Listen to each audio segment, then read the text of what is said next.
મારા વાલા પ્રિયો, ઈસુ ખ્રિસ્તના નામે હું તમને પ્રેમાળ શુભેચ્છા પાઠવું છું। તમે કેમ છો? તમે સારા છો ને? આ જગ્યા ખૂબ જ સરસ લાગે છે। આ બાજુ સમુદ્ર છે, મોજા ઉથડી રહ્યા છે અને જોરદાર પવન પણ ફૂંકાઈ રહ્યો છે। અહીં માછીમારોની નાની હોડીઓ પણ તમે જોઈ શકો છો। આ જે છે રામનાથ જિલ્લાની અંદર રામેશ્વરમમાં ધનુષકોટી નામની એક જગ્યા છે। શું મેં તમને કહ્યું ન હતું 1964માં આ વિસ્તારમાં એક મોટું વાવાઝોડું આવ્યું હતું? એક શહેર સંપૂર્ણપણે નાશ પામ્યું કેમ કે ત્યાં સમુદ્રનું પાણી તે પ્રવેશી ચૂક્યું હતું।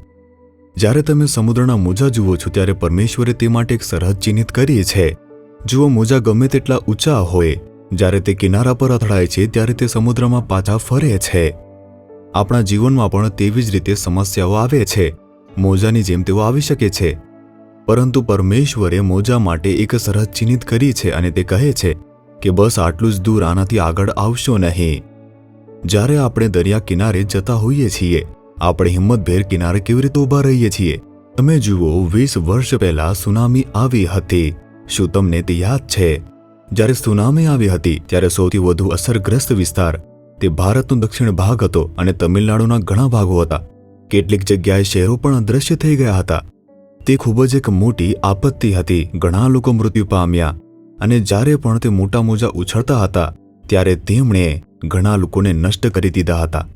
પરંતુ હવે જ્યારે મોજા ઉછળતા હોય છે તો પણ ભય વિના આપણે કિનારે ઊભા રહીએ છીએ। શા માટે જાણો છો? આપણે તેમાં વિશ્વાસ કરીએ છીએ કે સમુદ્રના મોજા સરહદ પાર કરશે નહીં। તે સાચું છે, એકવાર સુનામી આવી હતી। શું તે દરરોજ આવશે? નહીં આવશે ને? તેથી જ આપણે વિશ્વાસથી સમુદ્રમાં જતા હોઈએ છીએ અને આપણે કિનારે પહોંચીએ છીએ, અથવા તો સમુદ્રમાં થોડું આગળ જઈને આનંદથી આપણે પોતાના પગ ભીના કરતા હોઈએ છીએ। કેવી રીતે શક્ય છે? કેમ કે સમુદ્રના મોજા તે સરહદ પાર કરશે નહીં, આપણને વિશ્વાસ છે અને તેથી વિશ્વાસ ખૂબ જ મહત્વપૂર્ણ છે।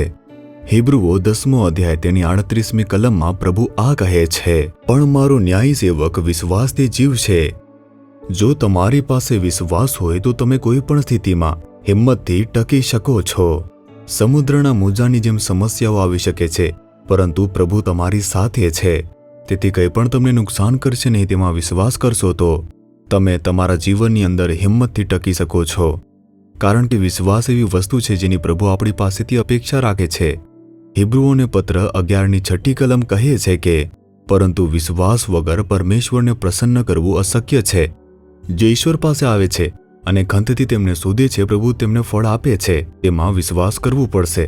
ઈશ્વર મારી સાથે છે, ઈશ્વર મારા પરિવારની સાથે છે, મારા વ્યવસાયની અંદર ઈશ્વર મારી સાથે છે, મારી નોકરીના સ્થળે ઈશ્વર મારી સાથે છે।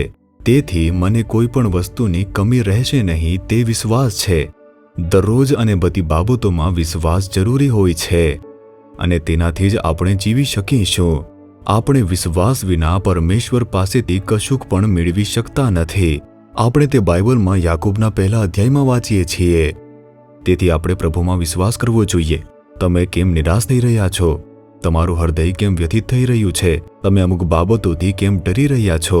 પરિસ્થિતિના કારણે સમુદ્રના મોજાની જેમ એક પછી એક સમસ્યા આવે છે। એક સમસ્યા આવે છે, જાય છે, બીજી સમસ્યા આવે છે, જાય છે। આવવા દો ને।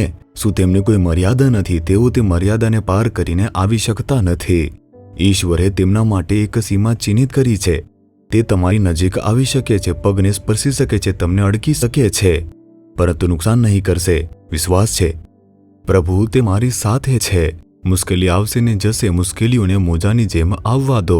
તેઓ મને નુકસાન કરી શકશે નહીં। તે મારી નજીક આવી શકે છે પણ તે પાછી જશે, તે વિશ્વાસ છે।